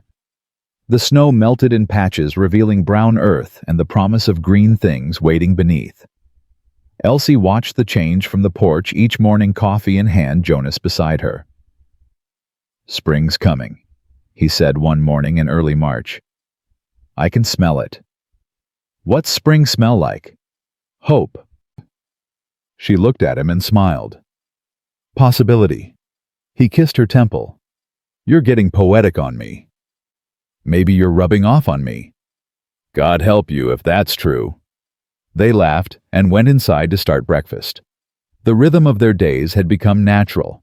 Jonas cooking Elsie, helping both of them moving around each other like dancers who'd learned the steps by heart. Her legs still ached on cold mornings, but less now. Or maybe she'd just learned to carry the pain differently. After breakfast, Jonas headed to the barn. Elsie cleaned up, then grabbed her coat. She'd been working on a surprise for weeks now, sneaking time when Jonas was busy with the animals. Today she'd finish it. She limped to the cleared patch behind the chicken coop where she'd been turning soil. The ground was still half frozen but workable. She'd marked out a garden, not big but big enough. Carrots and potatoes and beans. Things that would grow in mountain soil. She worked through the morning breaking up clods of earth, pulling rocks, preparing the beds. Her hands were tough now, calloused from work. She liked the feeling. Liked the proof that she was useful, needed alive. What are you doing? She jumped. Jonas stood behind her, arms crossed, trying to look stern but failing. Making a garden. I can see that. Why didn't you tell me? I wanted to surprise you. She brushed dirt from her hands. You're always doing things for me. I wanted to do something for you. His face softened. Elsie, don't. Don't tell me I don't have to. I know I don't have to. I want to. She gestured at the turned earth. Come summer, we'll have fresh vegetables. Won't have to rely on what we buy in town. Jonas walked over and examined her work. The beds were neat, well planned, the soil properly prepared. You did good work here. Learn from my mother. She had the best garden in 3 counties. Then this'll be the best garden on the mountain. He pulled her close. Thank you. You're welcome. They spent the afternoon working together, finishing the beds, planning what to plant where. When they finally went inside, both of them were exhausted and filthy and happy. That night after dinner, Jonas pulled out a small package wrapped in cloth. What's this? Elsie asked. Open it. She unwrapped it carefully. Inside was a book, knew the pages still crisp. The title read, The Language of Flowers. I saw it in town last week, Jonas said. Thought you might like it. For the garden. Elsie opened it and read the first page. Each flower had a meaning: roses for love, violets for faithfulness, forget-me-nots for remembrance. Her throat tightened. Jonas, this is... I also got seeds. He pulled another package from his pocket. Wildflower mix. Thought we could plant them around the garden. Make it pretty. She kissed him, long and deep and grateful. When she pulled back, his eyes were warm. I love you, she said. I love you too. They sat by the fire and she read the book while he carved. Outside, the last of winter's snow melted away, and inside, 2 people built a life, one small gesture at a time. The weeks passed. April came with rain that washed away the final traces of snow. Elsie planted her garden, Jonas helping when she'd let him. The seeds went into the ground like promises, small and fragile, but full of potential. Think they'll grow? She asked, patting down the last row. With you tending them, they don't have a choice. She laughed. Plants don't work that way. Maybe yours do. You're stubborn enough to make anything grow. The garden became her project, her pride.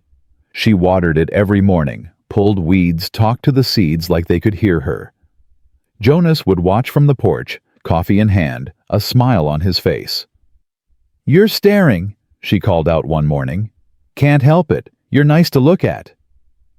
I'm covered in dirt. Still nice. She threw a clod of dirt at him. He dodged, laughing, and came down to help her finish. By May, green shoots pushed through the soil. Elsie knelt in the dirt, examining each tiny plant like it was precious, which to her they were, proof that broken things could grow, that care and patience could create life. Look, she said when Jonas came to check on her. The carrots are coming up. He crouched beside her. So they are. And the beans, and I think those are potatoes. You did it. We did it. She looked at him. I couldn't have prepared the beds without your help. You could have. Would have just taken longer. She shook her head. Everything's better with you. He kissed her forehead. Same, Elsie. Same. That night they celebrated with whiskey and stew. Jonas had finally admitted he didn't know how to cook anything else, and Elsie had laughed so hard she cried. They sat on the porch as the sun set, watching the sky turn gold and pink and purple. Jonas. Yeah. I've been thinking about something. What's that? My birthday, January 17th. It's been, she calculated, 4 months, which means we've been together 4 months. Feels longer, in a good way. Yeah. She took his hand. You said to tell you in a year, when I knew what I wanted. His body went still. I did. I don't need a year. She turned to face him fully. I know what I want. I want this. You. This life we're building. I want to wake up next to you every morning and fall asleep knowing you're there every night. I want to plant gardens and fix fences and grow old on this mountain. Her voice shook. I want to marry you, Jonas Hale, if you'll still have me. Jonas's eyes shone in the fading light. If I'll still have you, Elsie, you're the best thing that's ever happened to me, including the first time around. He cupped her face in his hands. I love you. I want to marry you. Want to build a life with you that's real and honest and good. But what? But I want to do it right. Want to ask you proper, not just accept when you ask me. She smiled through tears. So ask me. Jonas stood and pulled her up with him. Then, to her shock, he knelt on the porch, his bad knee cracking his hand holding hers. Elsie Margaret Wren, he said, his voice rough with emotion. You came into my life broken and scared, and I thought I was saving you. Turns out you were saving me. You made me remember what it feels like to care about tomorrow, to want things, to believe good things can happen. He took a breath. Will you marry me? Will you let me spend the rest of my life trying to deserve you? You already deserve me, she whispered. And yes, I'll marry you. He stood and kissed her. The sun finished setting, and the stars came out, and two people held each other on a porch in the mountains, promising themselves to each other without witnesses or ceremony. Just truth and love, and the determination to keep choosing each other every day. They went inside and made love for the first time, gentle and uncertain and perfect. Afterward, they lay tangled in Jonas's bed. He'd given up the floor weeks ago, the two of them sleeping in the loft together like it was the most natural thing in the world. I should have asked your uncle's permission, Jonas said into the dark. Elsie laughed. He'd have said no out of spite. Probably. But traditionally, we're not traditional people. We're us. And that's enough. He pulled her closer. Yeah, it is. They fell asleep wrapped in each other, and for the first time in either of their lives, the future felt certain. The next morning, Jonas rode to town. He came back with a simple gold band that had belonged to his mother passed down through his family. He slipped it on Elsie's finger in front of the fire. No ceremony, no fuss. Just a promise made real. It's beautiful, she said, turning her hand to catch the light. It's old. It's perfect. They decided to marry in June when the garden would be blooming and the weather warm. Mrs. Patterson came up from town to help Elsie prepare. She was an older woman, soft around the middle with kind eyes that welled up when she saw Elsie happy. Your mother would be so proud, Mrs. Patterson said, helping Elsie into a simple white dress they'd sewn together. You think so? I know so. You survived. More than that, you're thriving. She touched Elsie's cheek. That takes strength, child. More than most people have. I had help. We all need help. The trick is accepting it when it's offered. She smiled. Jonas is a good man. Little rough around the edges, but good. He saved me. No, honey, you saved each other. The ceremony was small. Just Mrs. Patterson, Mr. Watts, who'd become a surprising friend, riding up monthly to check on them, and old Tom from the general store, who served as witness. They stood in front of the cabin, the garden blooming behind them, wildflowers nodding in the breeze. Jonas wore his best shirt clean-shaven, his hair combed back. He looked nervous. Elsie wore her white dress and wildflowers in her hair. She wasn't nervous. She'd never been more certain of anything. Mr. Watts performed the ceremony, his voice carrying over the mountain air. "Do you, Jonas Hale, take this woman?" "I do." Jonas didn't wait for the rest. "I do." Everyone laughed. Watts smiled. "Do you, Elsie Wren, take this man?" "I do." "Well then." Watts closed his book. "I suppose that's settled. By the power vested in me by the territory, I pronounce you husband and wife. Jonas, kiss your bride before she changes her mind." Jonas pulled her close and kissed her, while their small gathering applauded. When they broke apart, both of them were crying and laughing and holding each other like they'd never let go. They had a dinner afterward, stew of course, but also pie that Mrs. Patterson brought and whiskey that Tom contributed. They ate and drank and told stories until the sun set and the stars came out. Eventually, their guests left, riding back to town, with promises to visit soon. Jonas and Elsie stood on the porch and waved them off. "Mrs. Hale," Jonas said, trying out the name. "Mr. Hale," she replied. "Sounds good." "Sounds perfect." They went inside. The cabin felt different now, not his anymore, not hers, but theirs. Everything in it, a shared life, a shared future. That night, they lay in bed, Elsie's head on Jonas's chest, his arm around her shoulders. "I can't believe this is real," she whispered. "Believe it. What if I wake up and it's all a dream? What if I'm still in Curtis's house, still broken, still alone?" Jonas tightened his hold. "You're not. You're here. You're mine. And I'm yours. This is real, Elsie. All of it." She closed her eyes and let herself believe. Summer came in full force. The garden exploded with live carrots and beans and potatoes, just like Elsie planned, plus tomatoes, Jonas added, and squash that volunteered on its own. They ate fresh vegetables every night, and Elsie learned to make things other than stew: roasted chicken, baked fish, even pie, though her crust wasn't as good as Mrs. Patterson's. "It's delicious," Jonas said, eating his third slice. "You're biased." "Damn right I am. My wife made it." My wife. The words still made her heart skip. They worked together through the long days, mending fence, tending animals, harvesting vegetables. At night, they'd sit on the porch and watch the sun set, Elsie's head on Jonas's shoulder, his hand in hers. "You know what I realized today?" Jonas said one evening. "What?" "I'm happy. Really happy. Haven't felt like this since—" He stopped. "Since Sarah." "Yeah." He looked at her. "That okay?" "More than okay. She was your wife. You loved her. That doesn't disappear." "No. But it changes. Becomes something I carry instead of something that carries me." He kissed her hair. "You taught me that." "I didn't teach you anything. You taught me everything. How to live again. How to hope. How to believe good things can happen twice." She turned and kissed him, long and slow and deep. When they broke apart, both of them were breathing hard. "Bed?" she asked. "Bed."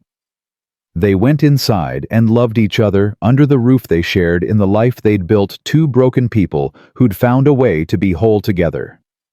August brought storms, and September brought harvest. They worked from dawn to dusk, preserving vegetables, smoking meat, preparing for winter. It was hard work, but good work, the kind that made you sleep deep and wake up ready for more. One morning in late September, Elsie woke feeling strange. Off. She lay in bed trying to identify the feeling. "You okay?" Jonas asked, already awake beside her. "I don't know. I feel different." "Different how?" "I don't know." She got up and went outside. The morning air was cool autumn creeping in. She stood on the porch and breathed deep, and suddenly she knew. She was late. 2 weeks late. Her hand went to her stomach. Could it be? She didn't tell Jonas. Not yet. Not until she was sure. But over the next weeks, the signs became clear. Morning sickness. Exhaustion. A tenderness in her breasts. She was pregnant. The realization terrified and thrilled her in equal measure. A baby. Their baby. A life they'd created together. She told him on a Sunday morning in October. They were sitting on the porch watching the leaves turn gold and red. Jonas. Yeah. I need to tell you something. He heard something in her voice and turned to face her fully. What's wrong? Nothing's wrong. At least I don't think it's wrong. She took his hand and placed it on her stomach. I'm pregnant. Jonas went completely still. His eyes searched hers. You're pregnant. About 2 months, I think. You're pregnant? He said it like he was testing the words. Then his face broke into the biggest smile she'd ever seen. You're pregnant. Are you happy? Happy. He pulled her into his arms. Elsie, I don't have words. Yes. I'm happy. Terrified, but happy. Me too. They held each other as the sun climbed higher. A baby. Their baby. Due in the spring, when the garden would bloom again and the world would be new. I'm scared, Elsie admitted.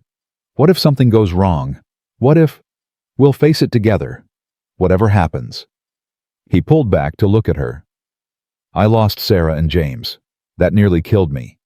But I'm not that man anymore. And you're not alone. We're in this together. Promise? Promise. Winter came again, but this time it felt different. Hopeful. They prepared the cabin for a baby Jonas building a cradle from oak wood carving animals into the sides. Elsie sewing blankets and tiny clothes, her hands shaking with anticipation. Mrs. Patterson rode up monthly to check on her, bringing herbs and advice and stories about her own pregnancies. Mr. Watts sent books on childbirth and child-rearing. Even Tom from the general store contributed, sending up a rattle he'd carved himself. Whole town's rooting for you, Mrs. Patterson said.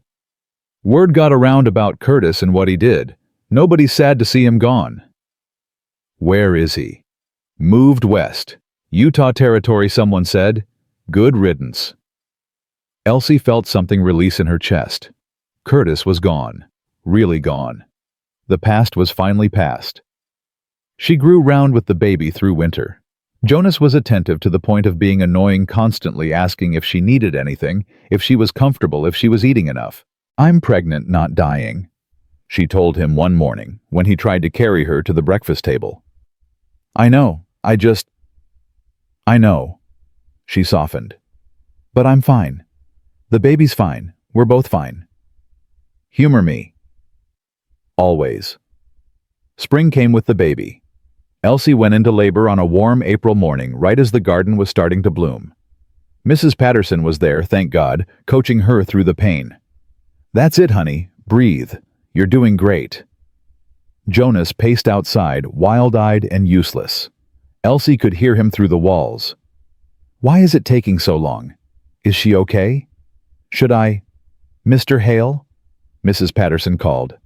Unless you want to come in here and catch this baby, I suggest you sit down and be quiet. He sat down. Stayed quiet. The labor was hard, longer than Elsie expected, more painful than she imagined. But Mrs. Patterson was there guiding her, and the thought of Jonas waiting outside gave her strength. Finally, after hours of pain and pushing and praying, a baby's cry filled the cabin. It's a girl, Mrs. Patterson said, laughing and crying at the same time. A perfect, beautiful girl.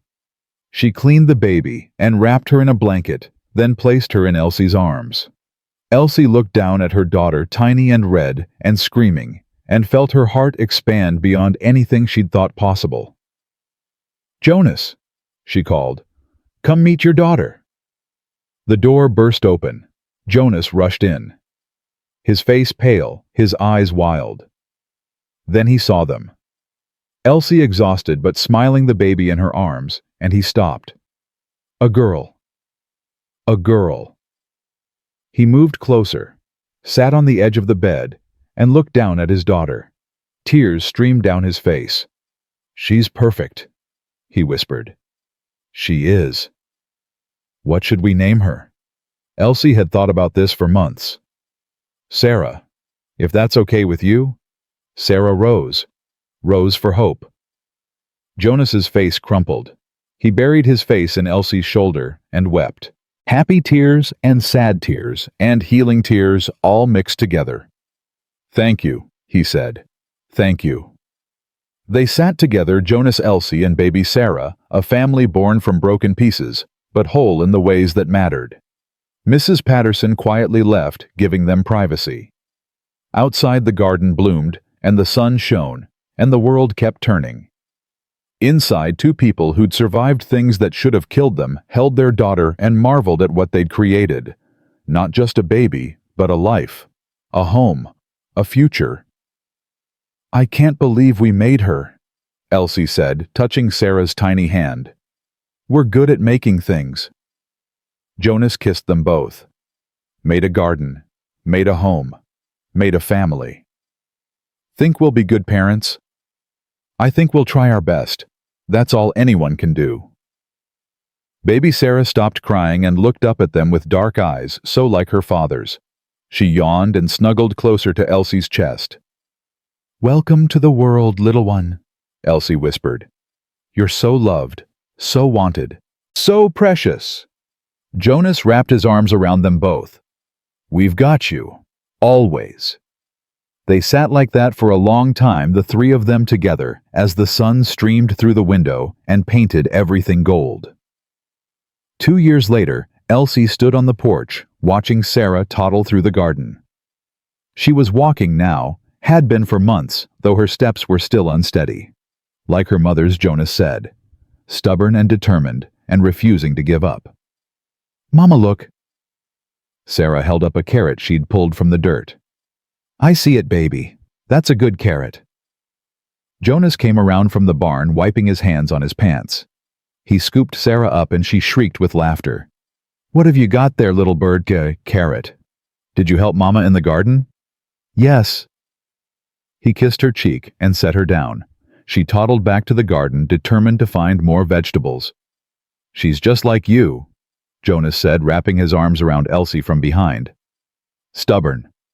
Perfect." Elsie leaned back against him, watching their daughter play in the dirt. Her leg still ached sometimes. The scar was still there, would always be there. But it didn't define her anymore. It was just part of her story, the hard part that made the good parts sweeter. "I never thought I'd have this," she said quietly. "A family, a home, someone who loves me. You deserve all of it and more. So do you." He turned her around and kissed her, long and sweet and full of promise. When they broke apart, Sarah was watching them, her face scrunched up. "Yucky," she pronounced. They laughed and went to her, both of them kneeling in the dirt, helping her pull carrots and beans and showing her how things grow. And as Elsie worked beside her husband and daughter, her hands in the earth, the sun warm on her back, she realized something. She'd spent 3 years with Curtis believing she was worthless, believing the limp made her less than, believing no one would ever want her. But she'd been wrong. The limp wasn't a weakness. It was proof she'd survived. Every step she took, halting and uneven but forward, was a victory. An act of defiance against everyone who'd said she couldn't. Love didn't arrive perfect, wrapped in a bow, requiring nothing. Love arrived broken and scared, limping up a mountain in the back of a stranger's wagon. Love arrived when you stopped running from pain and learned to carry it. Love arrived when two people looked at each other's scars and said, "I see you, and I'm staying anyway." That evening, after Sarah was asleep in her cradle, Jonas and Elsie sat on the porch watching the stars come out. The same porch where they'd first talked, where he'd proposed, where they'd built 1,000 small moments into a life. You ever regret it? Jonas asked. Staying here marrying me? Never. She took his hand. Not once. You? Best decision I ever made. Buying you for 3 silver coins. You didn't buy me. You freed me. We freed each other. She leaned her head on his shoulder. Yeah, we did. The wind sang through the pines. The stars wheeled overhead. And 2 people who'd learned that broken things could still be beautiful sat together and counted their blessings. A home. A family. A love built on truth instead of lies. A future they'd chosen instead of one forced upon them. Some people said Elsie was lucky Jonas found her. Some said Jonas was lucky Elsie stayed. But they both knew the truth. Luck had nothing to do with it. It was choice. Every day, every moment choosing each other. Choosing to stay. Choosing to love. Choosing to believe that what they'd built together was worth fighting for. And it was. Love doesn't always arrive with perfection. Sometimes it limps. Sometimes it stumbles. Sometimes it shows up broken and scared, unsure if it deserves to be there. But it arrives anyway. And if you're brave enough to let it in, strong enough to hold it close, and stubborn enough to refuse to let go, it stays. It grows. It becomes the foundation for everything good that follows. Elsie Wren had walked into Jonas Hale's life damaged and afraid, believing she was worth 3 silver coins. She walked through it now, limping, yes, but walking worth everything.